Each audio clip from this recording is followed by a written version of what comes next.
Hello everybody and welcome back to Mate Night, where we are reviewing the IMDb Top 250 and also some new films as well. Occasionally a couple of new films. And then maybe someone will invite us to Cannes. Or maybe both in this case. I think also you have to register. I don't think people I think you don't just get invited. We're building up to the registration, which is kind of like our that's like our kind of intermediary arc. I feel like we're not quite there yet. Yeah, we'll get there. But on that journey, talking of journeys, we will be reviewing the Odyssey today. Christopher Nolan's just released it. So strap in and strap on. And let's get this show on the road. Why not? Fred, what's your score, mate? Odyssey. You want to give me a 3, 2, 1? 3, 2, 1. 8.6. Wow, holy shit, really? Well, I've got this a nuanced 8.6. Okay. 7.1 for me. Okay, fair enough. So sorry, 7.3. What was yours? 8.6. 8.6. Cool. Okay, so walk me through. That's a very, very high score. Well, I went across our, the one true critical score that we have. I thought it was fair to give it a higher score. My personal enjoyment of this film was more in the mid sevens, like yourself. To be honest, there were a lot of key differentiating factors that gave it a good score, including things like your visuals, sound, your impact were all top marks, and that's kind of skewed the figures a bit because plot wise, character wise, performance wise, it was all fine. It was all pretty good. From my perspective, the production was grand, the story was engaging. To be honest, the only thing holding it back from being a truly great film is the fact that Helen of Troy is black. And one of the soldiers is trans. I did hear about this. You could have been so good if not for those two. This would be a 10 out of 10. Really would have been. Yeah, Funnily enough, it's a firm 1.4 reduction. The way that the critical score works is I took into account things that it clearly is going to be very memorable, like visually, the kind of audio experience, the fact it's made such a big splash already. I'm pretty confident this is going to go down as one of Nolan's most memorable.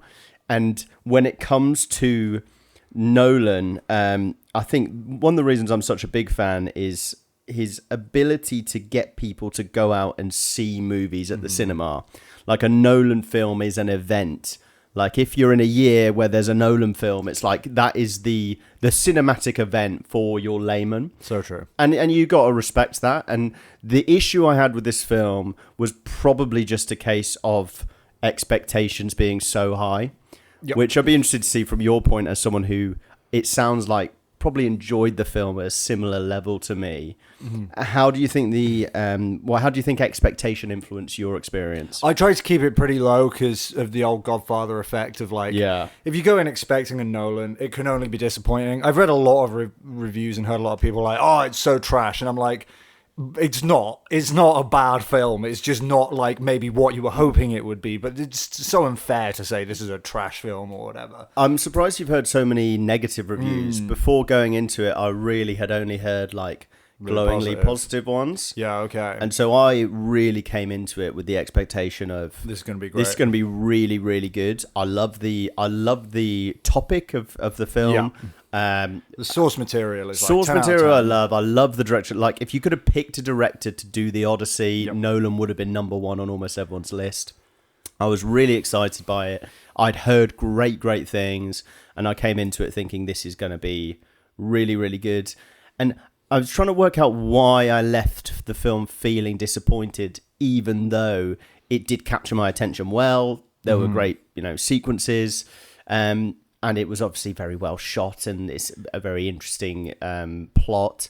And I think that what it came down to was the emotional connection to the film just wasn't really there for me, as much as they were obviously trying to get it. It felt like a very forced, this is how you're supposed to feel, and this is a reflection of what life is like at the moment, and this is why it's important to be making this film, without actually achieving that for me. It was very much, I'm telling you what I'm trying to do, and this is how you're supposed to feel. And I felt that people who've kind of got on board in it, maybe it's because of the kind of backlash against the anti-woke backlash, where people are like, you know what, it's a great film, and you're just hating it because you're finding reasons to nitpick, and because of that, potentially it's actually losing or getting away with more than it would because of this. Yeah, I think so. To be honest with you, I completely missed all the woke, anti-woke stuff. You? Like it, I mean, I tried really hard to avoid a lot of stuff on this, and ultimately, like, the question is this a good film? Not is it like... So whether people have an opinion on that stuff or not is kind of like, it's just kind of noise at the end of the day. I couldn't agree more with, like, for me, this is a pretty a really well-made film. Definitely not his best-made film, but it is a really well-made film. And there were some, like, I mean, I thought the sound design of of one of the largest bad guys in the that whole thing was really cool. I love that whole sequence. And that was practical effects as well, which is crazy. Obviously there would have been CGI over the top of it, but if you go look it up, there is like this kind of 100-foot frame that they've built for this thing that we're not mentioning directly in spoilers. This one of thing, course. This thing that's got slightly less than 2 eyes. I think if you've seen the trailer, you probably know what Jamie's alluding to. I mean, also it's like 3,000-year-old source material, so you've had a chance. You're actually an idiot if you haven't read it. It's actually uncultured if you don't know what we're talking about. So the thing is, I really don't want to hate on this film because I think that it is a well-made film. The problem for me is exactly what you said, and this really stood out to me was, so Interstellar is one of my top 4 favorite films of all time, and I don't think it's because it's one of the best films of all time. It's because he put so much upfront work and graft into establishing the humanity and the connection, particularly between Matthew McConaughey's character and his daughter, that like the weight of the rest of the film is just like earth-shattering. Right. Then you come to the Odyssey, where without any spoilers at all, it's like it is about relationships between people, as any film should be.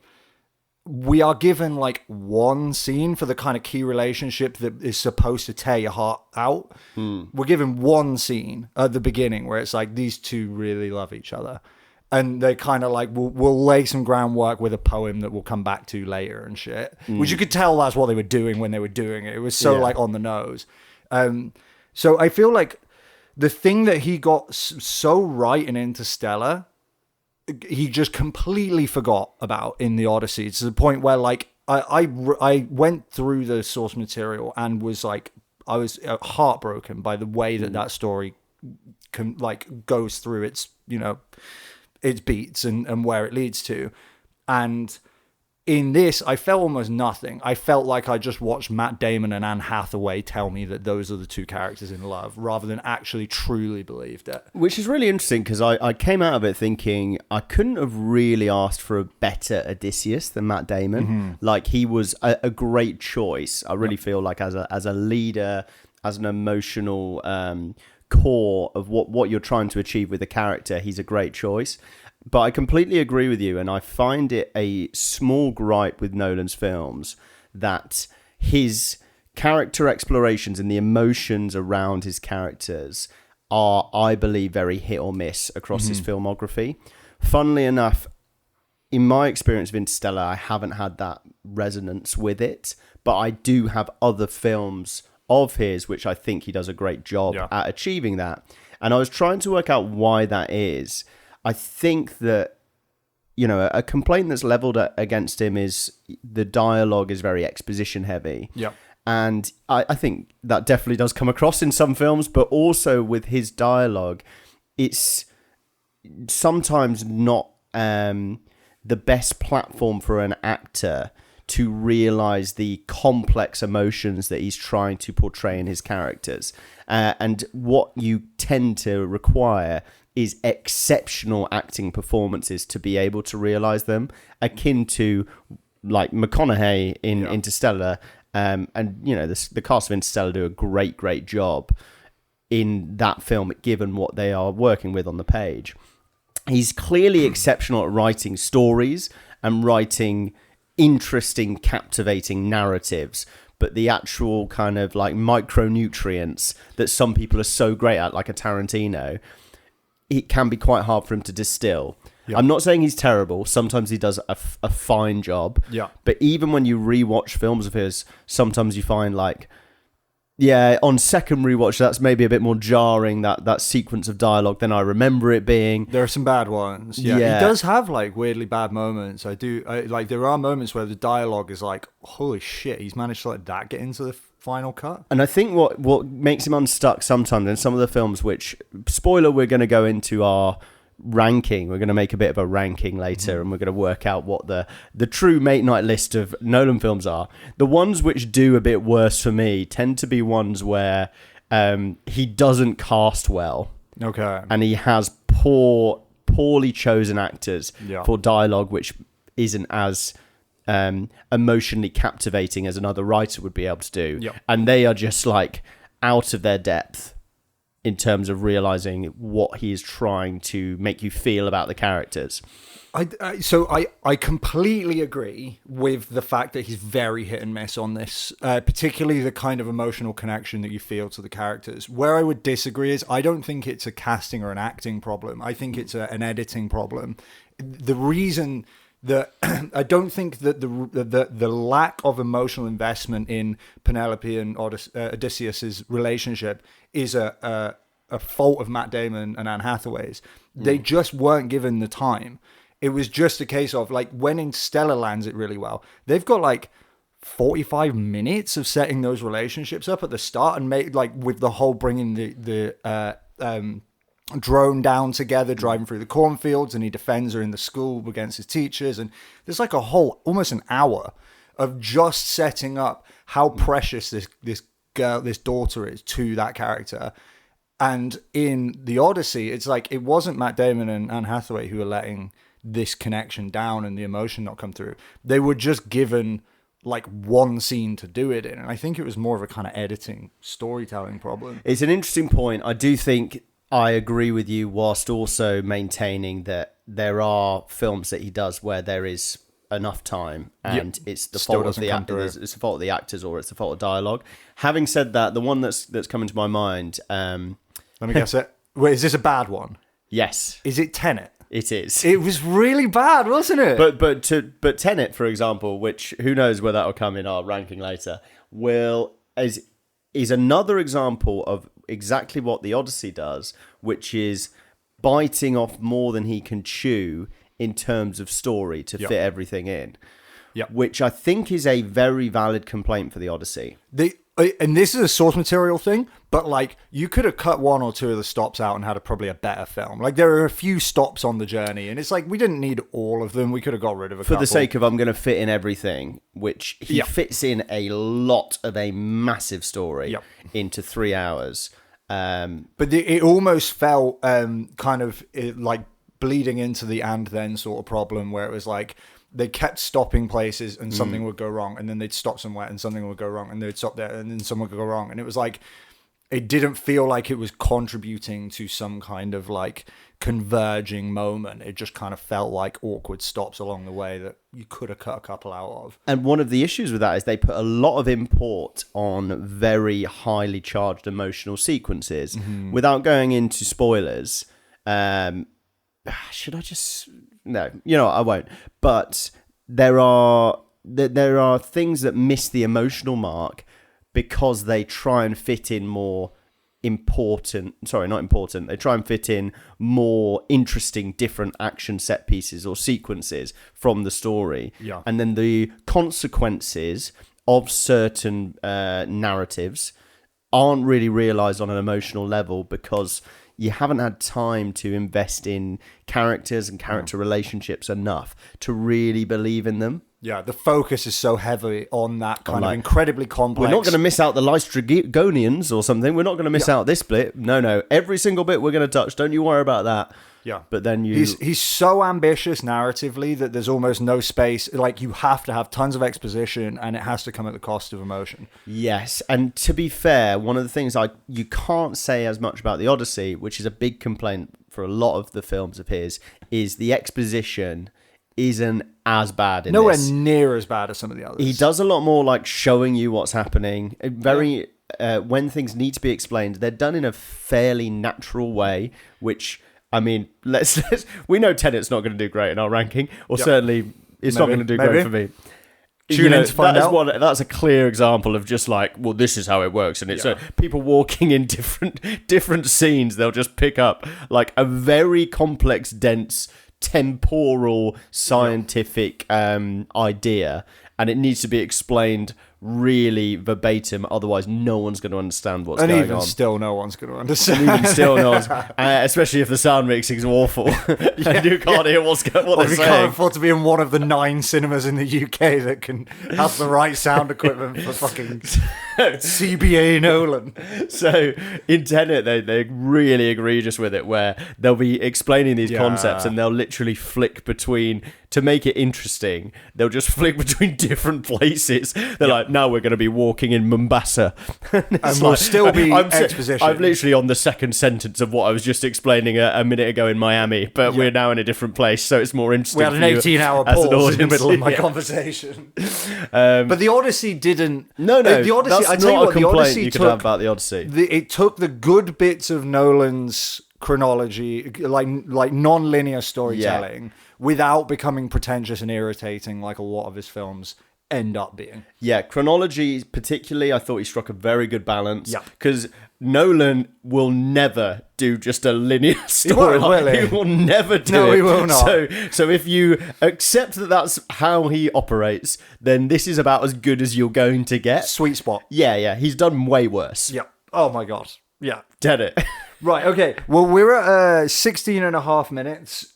Was there anything else that you wanted to say on this one? I think that's a pretty good place to finish. I'd be keen to hear where it ends up in the ranking database. So, Fred, you gave it a critical score of 8.6. So for anyone listening, that would put, for Harry, that would put it with Team America, Silence of the Lambs, Reservoir Dogs, Boogie Nights.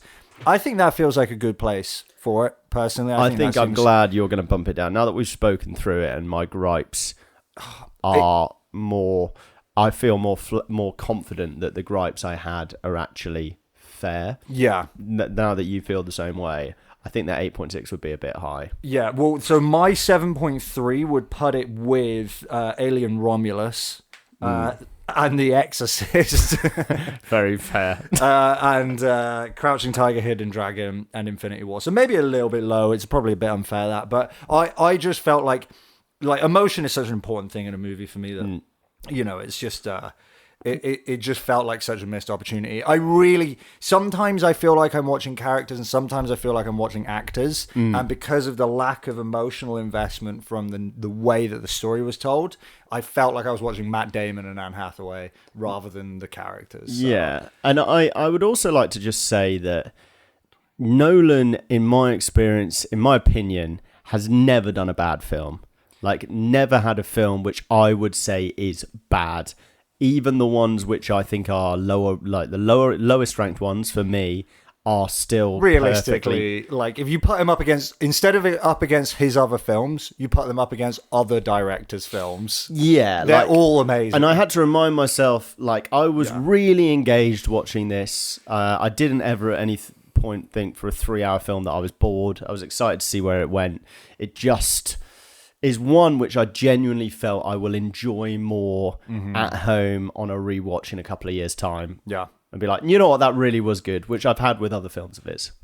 First film, I think, ever shot entirely on IMAX because it makes such a racket, the IMAX machine, that they had to build a whole new machine to contain the IMAX camera so that the sound wouldn't get out. But now they've finally done a full film on IMAX. Yes. Incredibly expensive. Do you want to guess how much it costs per minute of shooting? Minute? Just in terms of the film reel. So 3 hours. So if you were to take an IMAX camera and you were going to shoot a scene, how much is it going to cost you in material per minute of recording? Oh my God. No idea. So it's $500 per minute. But he used 1/35 of the amount of reel that he actually shot. Yeah. So per minute of recording, you're looking at about just shy of 20 grand per minute of film. Just in terms of the IMAX camera. So. And he is known for being always under budget, on time.